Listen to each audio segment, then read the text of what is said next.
দেবকে ছাড়াই ঘাটাল উৎসব এবং শিশু মেলার মিটিং। সাংসদ ঘাটালের সাংসদ দেব, আর সেই দেবকে ছাড়াই তৈরি হলো কমিটিও সেই মিটিং থেকে। আর এই কমিটিতে নামই নেই সাংসদ দেবের। কেন নেই? নানা প্রশ্ন প্রত্যেকের মনেই ঘোরাফেরা করছে। ঘাটালের সাংসদ, তার নাম নেই, মিটিংয়ে তাকে ডাকা হয়নি। ঘাটাল উৎসব এবং শিশু মেলা এত বড় একটা ইভেন্ট, কিন্তু সেখানে সাংসদকেই ডাকা হলো না, কমিটিতে তার নামও থাকলো না।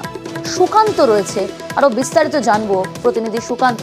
সুকান্ত, এই প্রশ্নই তো এখানে তাহলে উঠছে যে তবে কি ঘাটালে ফের শঙ্কর বনাম দেবের একটা কোন্দল তৈরি হলো? একদমই প্রিয়াঙ্কা, সেই প্রশ্নই কিন্তু ঘুরে ফিরে আসছে সবার মনে। কিন্তু ঘাটালের যে প্রাক্তন বিধায়ক তথা শঙ্কর দোলই, তিনি অবশ্য স্পষ্ট জানিয়ে দিয়েছেন যে দেবের সাথে কথা বলেই সবকিছু রেডি হয়েছে, অর্থাৎ দেব অনুমতি দিয়েছেন এবং সেই অনুযায়ী কিন্তু ঘাটাল উৎসব ও শিশু মেলার কমিটি গঠন করা হয়েছে তাকে জানিয়ে।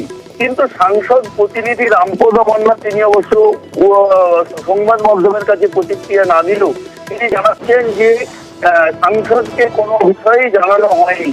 এখন পুরো বিষয়টি কিন্তু সাংসদের উপর কথা বললেই জানা যাবে, কিন্তু ঘাটালের সাংসদ দীপক অধিকারীর সঙ্গে আমরা কিন্তু এই বিষয়ে কোনো যোগাযোগ করতে পারিনি।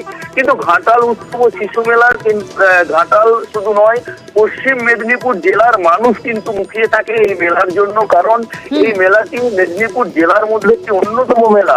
আর সেই মেলাতেই সাংসদ অর্থাৎ ঘাটালের যে সাংসদ দীপক অধিকারী, অভিনেতা দেব, তার নাম নেই।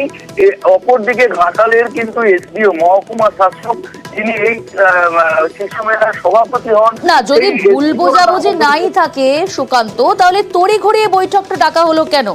যে বৈঠক হওয়ার কথা ছিল 28শে নভেম্বর, তড়িঘড়ি তাহলে এই বৈঠক ডাকার মানে কারণটা কি? দেখুন, নিয়ম অনুযায়ী আগের বছর যারা এই মেলা চালিয়েছে, অর্থাৎ ঘাটালের যে প্রাক্তন বিধায়ক, তিনি কিন্তু এই মেলা আগের বছর চালিয়েছিলেন এবং তারাই সভা ডাকার তাদেরই অনুমতি, মানে তারাই ডাকতে পারেন। সেই অনুযায়ী তারাই কিন্তু সভা ডেকে দিচ্ছেন। কিন্তু আমরা সাংসদ প্রতিনিধির কাছ থেকে জানতে পেরেছিলাম যে 28 তারিখে দীপক অধিকারী ঘাটালে আসবেন এবং এই শিশু মেলা নিয়ে বৈঠক করবেন। তার মাঝেই কিন্তু এই যে শঙ্কর দোলই এবং শিশু মেলা কমিটির বৈঠক ডেকে, আর এখান থেকে একটা গুঞ্জন তৈরি হচ্ছে, এটা কোন্দলের আভাস পাওয়া যাচ্ছে। বেশ নজর রাখো পরিস্থিতির ওপর।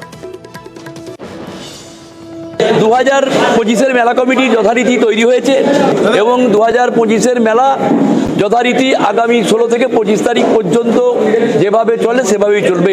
যেহেতু এই মেলাটা সরকারিভাবে কোনো মেলা নয়, আজকে হয়তো উনি আছেন, অন্য কেউ আসবেন, ধারাবাহিকভাবে এই পদ মানে মানুষ চেঞ্জ হবে, চেয়ারটা একই থাকবে। তাই আমরা চেয়েছি ঘাটালের কোনো বিশিষ্ট নাগরিক, তাই সেই রকম একজন মানুষকে আমরা বেছে নিয়েছি এই মেলা কমিটির সভাপতি হিসাবে। সাংসদ নেই, এটা ভুল কথা। কাজেই এ নিয়ে আমার মনে হয় কোথাও কোনো ভুল বোঝাবুঝি নেই। এটা কেউ বা কারা, তারা এটাকে ভুল তৈরি করার চেষ্টা করছে।